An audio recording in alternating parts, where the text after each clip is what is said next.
Item ಯಾವುದೇ ಇರಲಿ try ಮಾಡಿ ಆಚಿ ಚಿಕನ್ ಮಸಾಲಾ. ನಾವು ಬಲವಂತವಾಗಿ ಜೆಎಂಸಿ ಮಾಡ್ತಾ ಇಲ್ಲ, ರೈತರು ಒಪ್ಪಿಗೆ ಕೊಟ್ಟಿದ್ದಾರೆ ಅಂತ ರೈತರ ಭೂಮಿಯನ್ನ ಮಾತ್ರ ಸರ್ವೆ ಮಾಡಲಾಗ್ತಾ ಇದೆ. ಬಿಡದಿಯಲ್ಲಿ ಶಾಸಕ ಎಚ್.ಸಿ. ಬಾಲಕೃಷ್ಣ ಹೇಳಿಕೆ ಕೊಟ್ಟಿದ್ದಾರೆ. ಬಲವಂತವಾಗಿ ನಾವು ಮಂಡಲಹಳ್ಳಿ ಭೂಮಾಪನ ಮಾಡ್ತಿಲ್ಲ ಅಂತ ಹೇಳಿಕೆ ಕೊಟ್ಟಿರೋದು.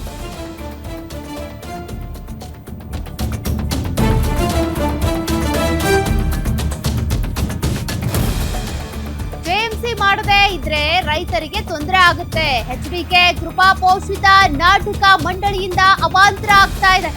ಗಲಾಟೆ ಆಗಿ 1 ಗಂಟೆಗೆ ಸೋಷಿಯಲ್ ಮೀಡಿಯಾದಲ್ಲಿ ಮಾತಾಡ್ತಾರೆ. ಕುಮಾರಸ್ವಾಮಿ ಅವರದ್ದು ಬಾಲಿಶತನದ ವರ್ತನೆ, ಅಧಿಕಾರಿಗಳ ಮೇಲೆ ಹಲ್ಲೆ ಮಾಡಿದ್ದಕ್ಕೆ ಕೇಸ್ ಆಗಿದೆ.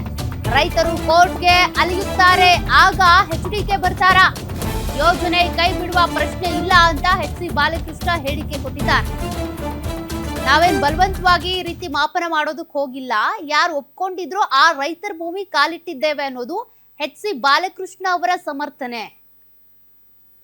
ಯಾವ ರೈತರು ನಮಗೆ ಜೆಎಂಸಿ ಮಾಡಿ ನಮಗೆ ಸೂಕ್ತವಾದಂತ ಪರಿಹಾರ ಕೊಡಿ ಅಂತೇಳಿ ಲೆಟರ್ಗಳನ್ನ ಕೊಟ್ಟಿದ್ದಾರೆ, ಒಪ್ಪಿಗೆಯನ್ನ ಕೊಟ್ಟಿದ್ದಾರೆ. ಅದಕ್ಕೆ ನಾವು ಜೆಎಂಸಿ ಮಾಡ್ಲಿಕ್ಕೆ ಹೊರಟಿರ್ತಕ್ಕಂಥದ್ದು. ಫೈನಲ್ ನೋಟಿಫಿಕೇಶನ್ ಆಗಿದೆ. ಅದು ಪುನಃ ಹಿಂದೆ ಬರ್ತಕ್ಕಂಥದ್ದು ಸಾಧ್ಯತೆ ತುಂಬಾನೇ ಕಡಿಮೆ. ಫೈನಲ್ ನೋಟಿಫಿಕೇಶನ್ ಆದ್ಮೇಲೆ ಅವರು ಬಾಳೆ ಬೆಳೆದವ್ರೆ, ನಾಳೆ ಬಾಳೆ ಇರೋದಿಲ್ಲ, ಒಂದು ಮಳೆ ಇಲ್ಲ, ಇನ್ನೊಂದಿಲ್ಲ, ತೊಂದರೆ ಆಯ್ತು, ಬಾಳೆ ಇರೋದಿಲ್ಲ. ಜೆಎಂಸಿ ಮಾಡಲಿಲ್ಲ ಅಂದ್ರೆ ಅವ್ರಿಗೆ ಬಾಳೆ ಬೆಳೆ ದುಡ್ಡು ಸಿಗಲ್ಲ. ಸಿರಿಕಲ್ಚರ್ ಬೆಳೆದಿದ್ದಾರೆ, ಸಿರಿಕಲ್ಚರ್ ಕೂಡ ಏನಾದ್ರು ಹೆಚ್ಚು ಕಡಿಮೆ ಆದ್ರೆ ಅವ್ರಿಗೆ ಜೆಎಂಸಿ ಇಂದ ದುಡ್ಡು ಸಿಗಲ್ಲ. ಅದರಿಂದ ಅವ್ರು ಜೆಎಂಸಿ ಮಾಡಿ ಅಂತ ಯಾವ ರೈತರು ನಮ್ಗೆ ಅನುಮತಿಯನ್ನ ಕೊಟ್ಟಿದ್ದಾರೆ ಅಲ್ಲಿ ಹೋಗಿ ಜೆಎಂಸಿ ಮಾಡ್ತಿದ್ದೋ.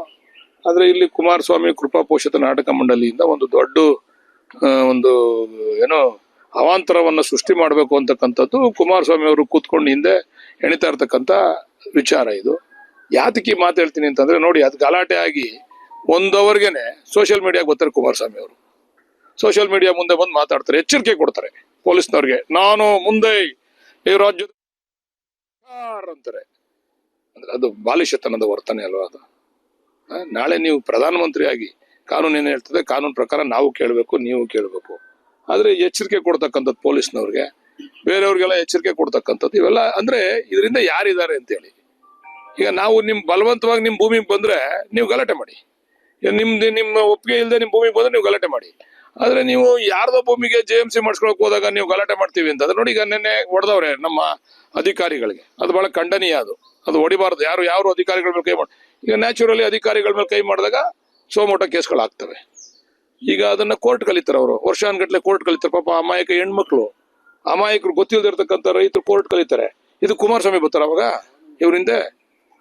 ನಮ್ಮ ಹೆಣ್ಮಕ್ಳುಗಳು ಅರ್ಥ ಮಾಡ್ಕೋಬೇಕು ದಯಮಾಡಿ. ಆಮೇಲೆ ಯಾವ ವ್ಯಕ್ತಿ ಇದಕ್ಕೆ ಕಾರಣಕರ್ತ ಅದೇ ವ್ಯಕ್ತಿನೇ ಹೋರಾಟಕ್ಕೆ ಇದು ಮಾಡೋದು, ಬೆಂಬಲ ಕೊಡೋದು. ಯಾವ ರೈತರು ನಮಗೆ ಜೆಎಂಸಿ ಮಾಡಿ ನಮಗೆ ಸೂಕ್ತವಾದಂತ ಪರಿಹಾರ ಕೊಡಿ ಅಂತೇಳಿ ಲೆಟರ್ಗಳನ್ನ ಕೊಟ್ಟಿದ್ದಾರೆ, ಒಪ್ಪಿಗೆಯನ್ನ ಕೊಟ್ಟಿದ್ದಾರೆ. ಅದಕ್ಕೆ ನಾವು ಜೆಎಂಸಿ ಮಾಡ್ಲಿಕ್ಕೆ ಹೊರಟಿರ್ತಕ್ಕಂಥದ್ದು. ಫೈನಲ್ ನೋಟಿಫಿಕೇಶನ್ ಆಗಿದೆ. ಅದು ಪುನಃ ಹಿಂದೆ ಬರ್ತಕ್ಕಂಥದ್ದು ಸಾಧ್ಯತೆ ತುಂಬಾನೇ ಕಡಿಮೆ.